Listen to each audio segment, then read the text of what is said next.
Monsieur le doyen du corps diplomatique, Madame la présidente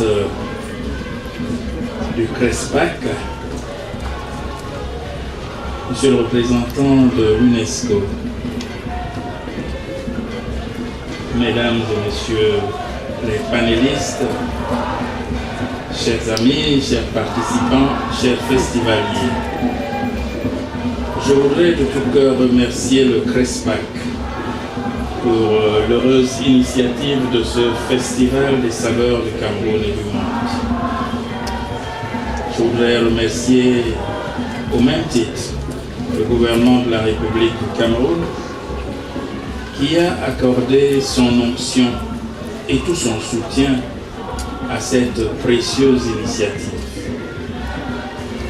Je présente mes félicitations aux organisateurs du festival, aux différents participants festivaliers et aux différents départements ministériels qui ont appuyé cette initiative et qui ont accompagné la décision d'intégrer dans cette édition toute particulièrement étude un symposium scientifique. Le CERDOTOLA, pour sa part, que je suis tout à fait ravi de représenter ici, est fier d'assumer la coordination de ce symposium. Je suis tout autant honoré du privilège qui m'a été fait d'être le premier à prendre la parole ici pour accompagner ou donner une orientation exploratoire générale au projet scientifique et incidemment éditorial avec le concours de l'UNESCO de cet important événement. Les saveurs du Cameroun, objet de ce symposium, participent pour l'essentiel de l'alimentation patrimoniale des Africains, qui est un programme phare du CERDOTOLA depuis 2 ans, un des piliers du pacte pour l'émergence et le développement par les traditions de l'Afrique, mais également un des piliers de la mise en œuvre du concept d'industrialisation de l'Afrique. Industrialiser l'Afrique par ses traditions, avec ses traditions. Viennent s'y ajouter les saveurs du monde, qui découlent aussi d'alimentation patrimoniale de peuples et régions autres. Au cours de l'histoire, qui s'accélère avec l'emballement toujours plus chaotique du temps, ces patrimoines ont bénéficié de la dissémination en leur direction des saveurs nées de l'ALIPA, c'est-à-dire l'alimentation patrimoniale des Africains. Depuis la révolution néolithique à la veille de laquelle se sont sédentarisés les humains avec la formation des premiers villages qui découla de la généralisation des foyers, c'est-à-dire de l'organisation de la vie autour des foyers du feu, phénomène alors émergent qui a engagé le passage graduel de la primauté du cru vers celle du cuit. Le cru, le cuit. Première expérience qui se fit, comme on peut l'imaginer, en Afrique, avec la viande, transformation de la viande. En retour, au cours des siècles, notamment les derniers siècles, avec les phénomènes d'abord d'exploration, de voyage de plus en plus de masse, et finalement de révolution de l'informatique. Cette dissémination s'est poursuivie et accélérée simultanément avec la migration vers le continent africain des aliments et saveurs de ces mondes autres, où ils connaissent une immersion croissante au sein des habitudes et pratiques alimentaires. Ce sont ces deux mouvements permanents de dispersion et d'immersion de flux et de reflux d'allées et venues des saveurs, donnant lieu à des fusions, interpénétrations, hybridations et créativité qui rendent tout aussi permanentes et surtout totalement ouvertes les possibilités d'innovation. Ces possibilités sont renforcées par la sophistication, elle-même toujours croissante en matière culinaire et gastronomique. Un fait particulièrement important s'impose comme réalité à la fois historique et prospective dans ces évolutions. Comme l'indique précisément le titre du festival et la tendance croissante à la labellisation, à l'identification par les terroirs et même à la protection des droits de propriété intellectuelle des aliments et ingrédients producteurs de saveurs, l'accélération du brassage des saveurs et des arts culinaires et gastronomiques, pour souhaitable et incoercible qu'elle soit, n'a jamais pu ni ne doit jamais pouvoir occulter ou dissoudre les originalités ou du moins les spécificités gastronomiques des cultures. C'est à partir de cette réalité, de cette nécessité de différenciation positive, affirmative, adaptative et bénéfiquement créative, que l'on peut penser et projeter l'alimentation patrimoniale comme expression culturelle et partant comme projection civilisationnelle. Ce sont aussi les deux aspects de l'examen ou de la réflexion théorique, mais surtout institutionnelle et opérationnelle, que je souhaite vous proposer dans l'exploration des perspectives optimales des savoirs et pratiques relatives au savoir et aux saveurs à partir de l'exemple paradigmatique de l'alimentation patrimoniale des Africains et ses enjeux. Mesdames et messieurs, depuis le début des périodes historiques, les hommes se sont nourris, se sont logés, se sont vêtus et se sont soignés. Ils ont puisé les ressources nécessaires à ces activités dans leur environnement naturel, dans ce qu'il est convenu d'appeler aujourd'hui leur biodiversité. Ils se sont appliqués à connaître, puis à l'exploiter, non sans la protéger. Telle est l'essence de la civilisation, c'est-à-dire le fondement intelligent des projections technologiques, des pratiques, des attitudes existentielles qui ont affirmé la distance ou la connivence entre l'homme et la nature, et dont la répétition dans une volonté assurée de les pérenniser a fait le lit des traditions de chaque peuple en ces matières. Car cette faculté n'est point réservée à certaines races ni classes d'hommes, elle est donnée en partage à tous les peuples de la terre, partout où il y a des hommes et qui pensent. Tous ne l'ont pas assumée de façon identique, ni simultanée, mais chacun, selon la nature de ses besoins, s'est plu à l'exercer, développant de ce fait une somme de pratiques et de techniques dont l'accumulation et la performance ont assuré leur évolution quantitative et qualitative sur la voie de l'histoire. Quelle qu'en soit la forme, ces pratiques, ces techniques sont constitutives du patrimoine des communautés humaines. C'est le cœur même de ce que à l'UNESCO on appelle la diversité des expressions culturelles.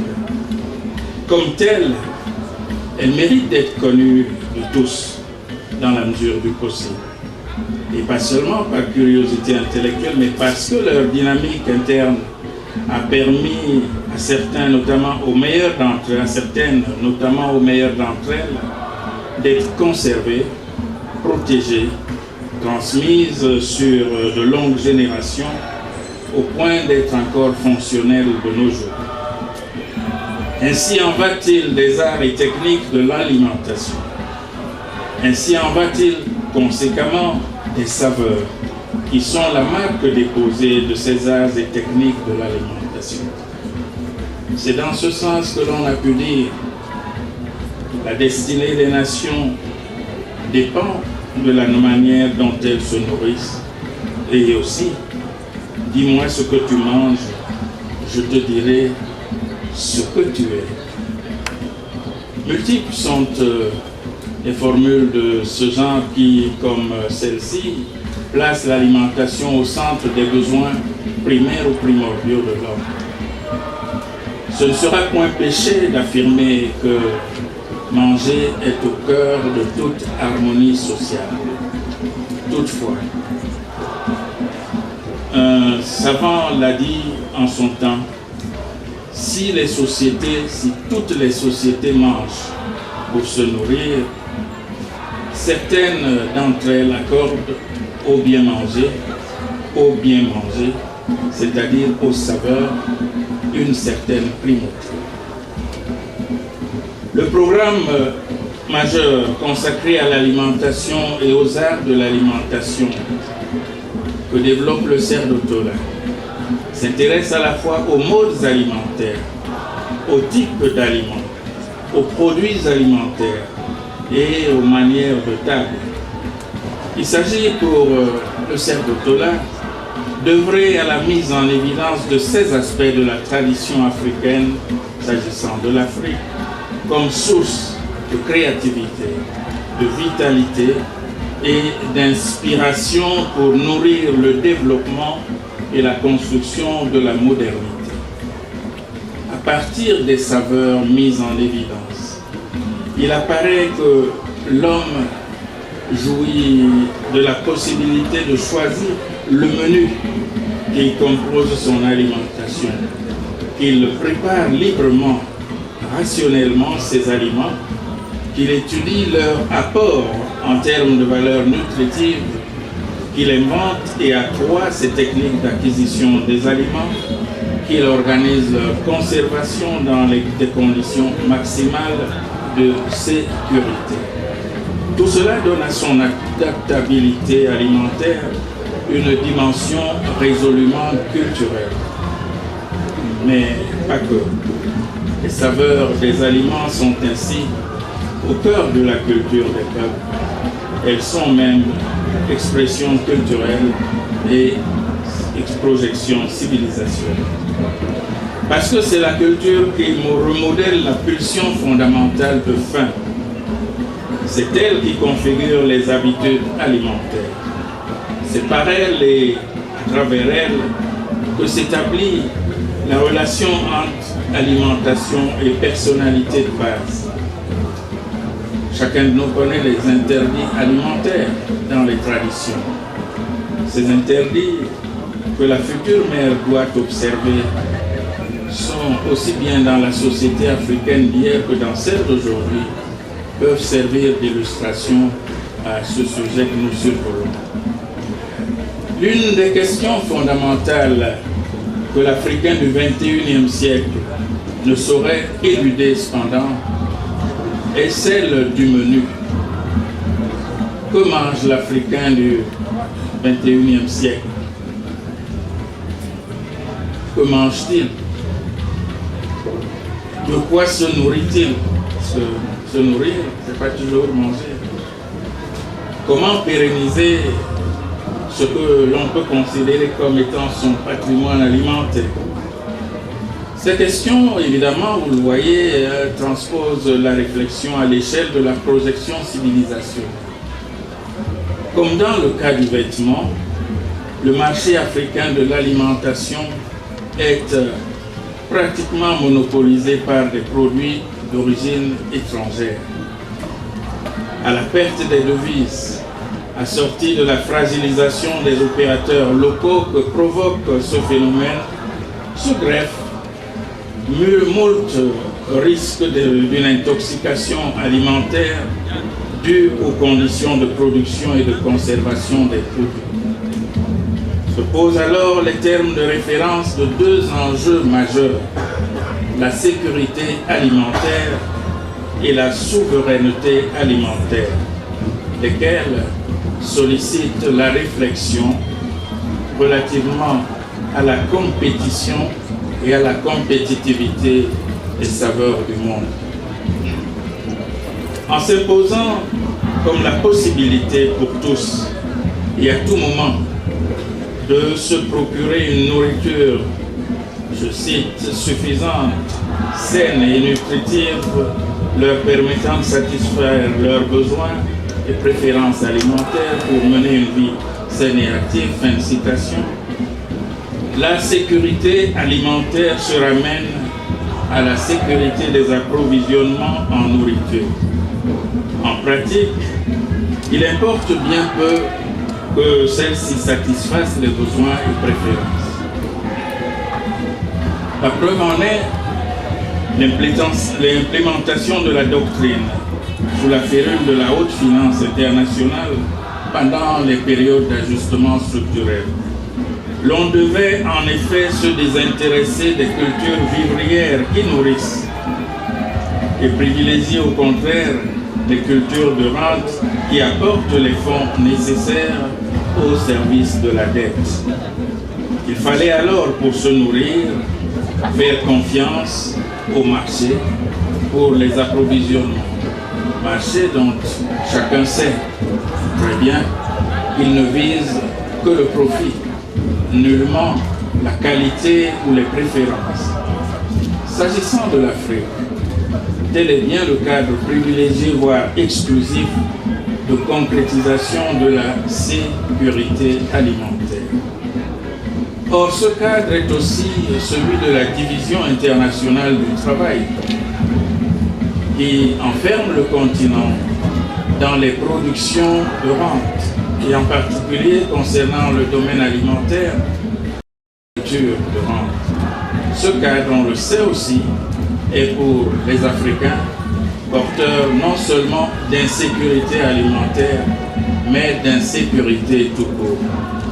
En découle et s'en trouve renforcé le grand mal de l'Afrique depuis les traites négrières, suivi, comme vous le savez, des conquêtes coloniales.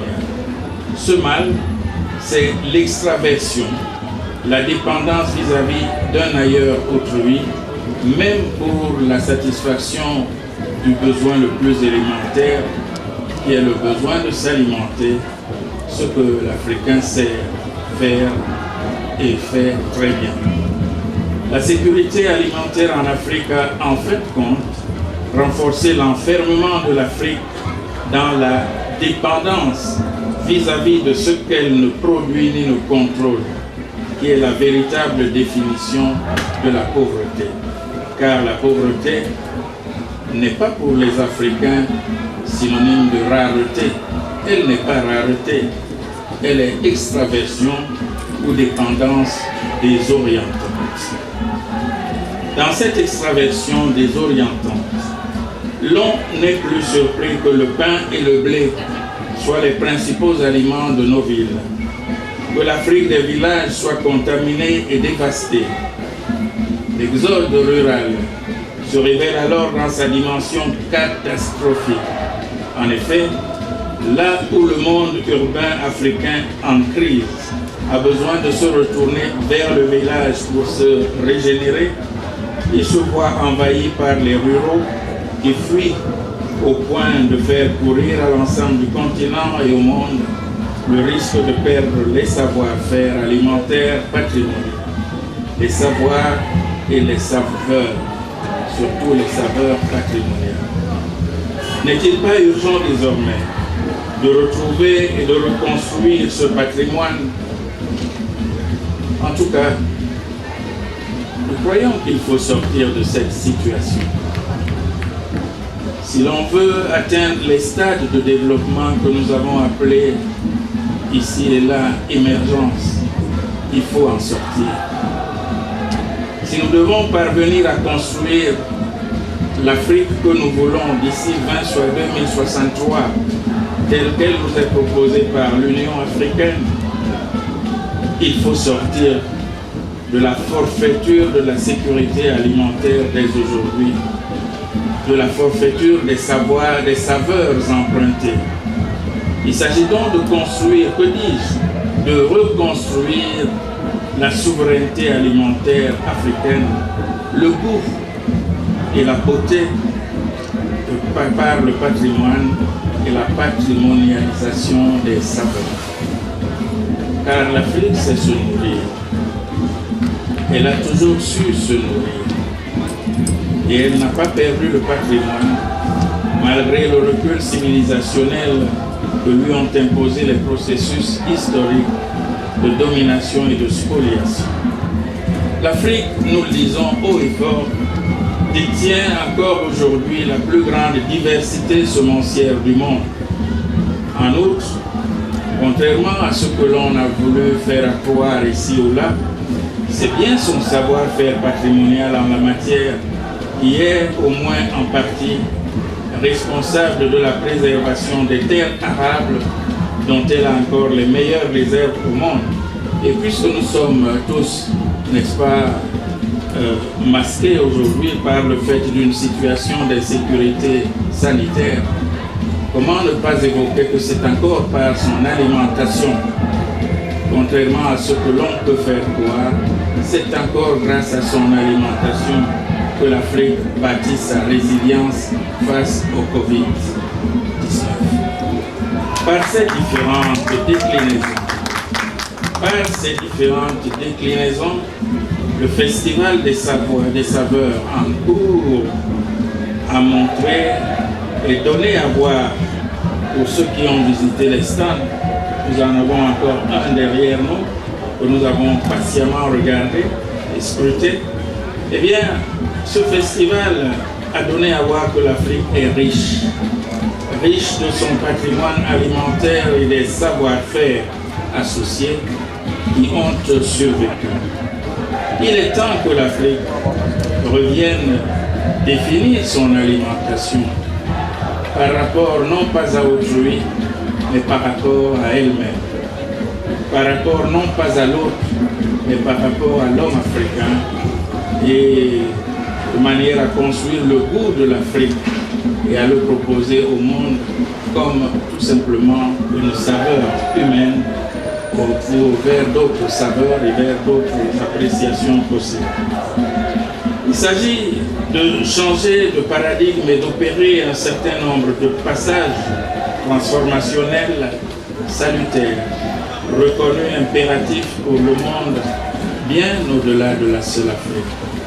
Il s'agit de s'extirper du régime alimentaire des multinationales, à malbouffe, pour mettre en place le régime alimentaire des communautés qui prend sa source dans les ressources endogènes. Il s'agit de passer d'une politique réformiste, néolibérale, à une vraie politique alimentaire progressiste. Il s'agit de dépasser le discours obsédant et obnubilé de l'entrepreneuriat alimentaire et de la sécurité alimentaire en guillemets à celui de la souveraineté alimentaire et de la justice alimentaire par le respect des savoirs. Il s'agit de subvertir la dépendance au grand capital pour rechercher et trouver des alternatives endogènes viables et saines. Il s'agit d'abandonner l'orientation centrée sur le seul profit et le pseudo-développementalisme mimétique pour fonder, ou mieux, concernant l'Afrique, pour refonder un droit souverain des modes de production et d'accès alimentaire. Il s'agit enfin de passer d'un modèle de surproduction, de dérégulation, de monopole, d'unification par modification génétique et de réforme timide à un modèle agroécologique qui privilégie les coordonnées et pratiques solidaires et symbiotiques d'alimentation comme droit humain, un modèle, dis-je, ayant l'autonomie de l'initiative comme principe intangible de toute activité. L'enjeu de la réflexion qui se structure, mesdames et messieurs, s'agissant de notre continent sur lequel j'ai voulu mettre la concentration, et dont le Cameroun est la victime, quel est cet enjeu? Eh bien, l'enjeu, tout simplement, c'est que l'Afrique s'extirpe des chaînes de colonialisme alimentaire. Tel est notre vœu, que les Africains retrouvent le goût et la puissance des saveurs et du patrimoine alimentaire de l'Afrique. Et qu'ils aiment ces saveurs et les respectent et les partagent. Ce sera là ma conclusion. Car je n'ai pas le moindre doute que le symposium qui s'ouvre en ce moment dans le cadre du Festival des saveurs du Cameroun et du monde offrira les perspectives heureuses que je présume savoureuses, à la fois scientifiques et pragmatiques, pour répondre aux attentes tant qu'aux ambitions inscrites par les organisateurs dans le programme pour une alimentation décolonisée, décomplexée, marquée par la souveraineté et la justice. Je vous remercie de votre attention.